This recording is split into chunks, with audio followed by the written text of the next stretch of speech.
Cinema, the magic vehicle, a comprehensive guide. Journey 1, 1913 to 1950. We know you need the key info from a whole pile of sources, and you need it, well, yesterday. We're here to cut through that noise for you. Today, we're digging deep into cinema history. We've got this amazing guide, Cinema, the Magic Vehicle. It covers films from 1913 right up to 81. We're using it to really focus on one specific, really foundational film, Victor Sjöström's 1921 Swedish silent movie, The Phantom Carriage, or Körkarlen. That's right. And our goal here isn't just, a plot summary.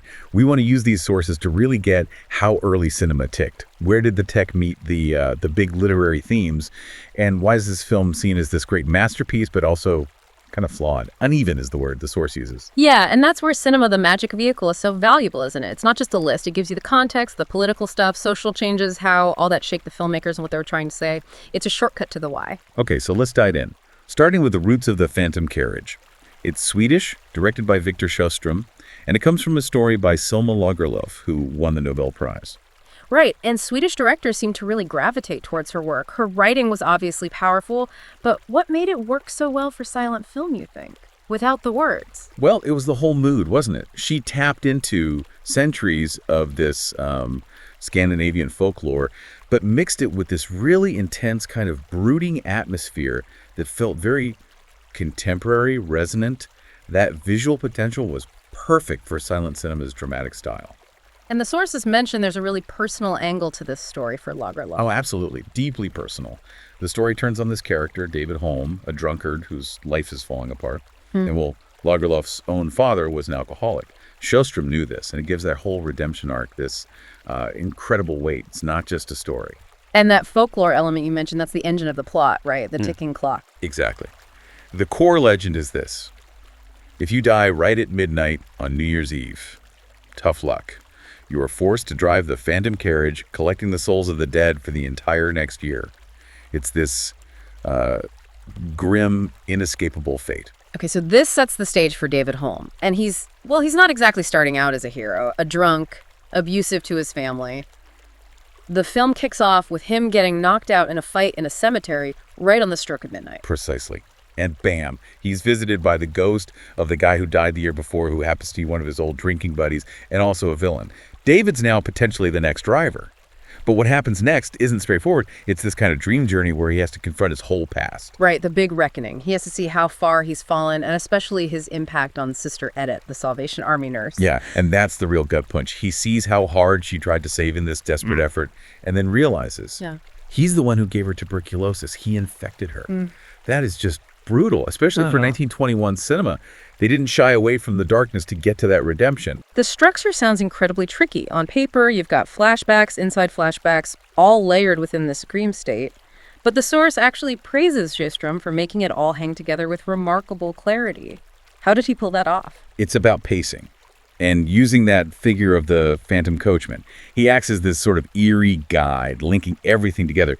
Even when David's mind jumps around in time, the constant presence of that carriage, that driver, it anchors you. It stops the complex structure just becoming, a mess. And that clarity matters because it all builds towards a very specific time-sensitive ending. Yes. Just before midnight strikes again, David has this profound change of heart. He decides he has to live decently, rushes home, and actually stops his wife, who's in complete despair, from killing herself. Now, moving beyond the plot, stylistically, the sources say this film isn't really typical Swedish cinema of the time. Why not? Well, the typical Swedish film then often really relied on these big, beautiful outdoor scenes, lots of landscape. The Phantom Carriage is almost the opposite. It's mostly interiors, very contained, and lives much more in this world of fantasy and psychology. Which I suppose links it to German Expressionism, which was really taking off around then. Definitely. There's a strong connection. Think of films like Caligari, the weird angles, the painted shadows, all meant to show inner turmoil. Sjöström is tapping into that vibe, although Phantom Carriage does lean a bit more on its inner titles, the text cards, than some of those purely visual German films. Okay, but the thing that really blew people away in 1921, the technical achievement. Oh, yeah. The special effects were greatly admired, as the source puts it. They used all sorts of camera magic, but the main one was multiple exposure, layering images on the same film strip, sometimes up to 4 layers. It was like the CGI of its day. Sjöström used it to make the ghosts look see-through, interacting with the real sets. Must have been mind-bending back then. But here's where that contradiction comes in, right? That cutting-edge tech, hailed at the time, is now seen a bit differently. The analysis says its effectiveness today is very limited.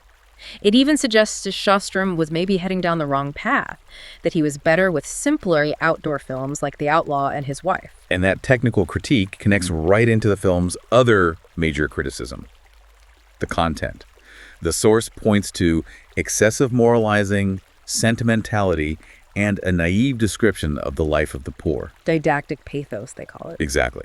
Meaning it felt like it had to teach a lesson, sometimes really laying it on thick rather than just showing things. But, that kind of heavy-handed moralizing was almost required in the early 1920s cinema. There was this pressure to be instructional, wholesome. That context is really important. It makes you wonder how it might have played out differently without those constraints. It does. The source even throws out a comparison, asking how someone like Luis Buñuel might have tackled the Sister Edith storyline. Buñuel being famous for, attacking sentimentality and convention, it's basically asking, could the film have shaken off those period limitations? Which brings up this interesting divide. Sjöström, the amazing actor in the film, versus Sjöström, the director of the film. Yeah, as David Holm, he's apparently incredible, one of his best roles. He really nails the character's journey. But the analysis suggests that as the director, maybe he got a bit lost in the technical tricks, or perhaps felt bound by that need to moralize that we just talked about. So, okay, if the effects feel dated now, and the message feels a bit too preachy or sentimental, what does make it endure? Why is it still considered a masterpiece? What did Sjöström absolutely nail? It's the stuff beyond the gimmicks. It's the mood, that blend of dream and harsh reality. It's the rhythm of the film, the visual composition, the lighting. Julius Jaenzon's camera work gets singled out as masterly, particularly in those dream sequences. The genuine artistry, the atmosphere that transcends the flaws. So, the final takeaway. Well, the source is honest. It calls it an uneven film. But it insists there's one quality you just cannot deny, and this is what cements its legacy. The Phantom Carriage is considered the first genuine film of atmosphere. So it's this fascinating puzzle, isn't it? A technical milestone, narratively brilliant in its clarity despite the complexity, but also kind of weighed down by the expectations and maybe the sentimentality of its era. It is a perfect example of why we look back. You see these early films, flaws and all, and you realize how they were figuring out the language of cinema, the techniques we take for granted now.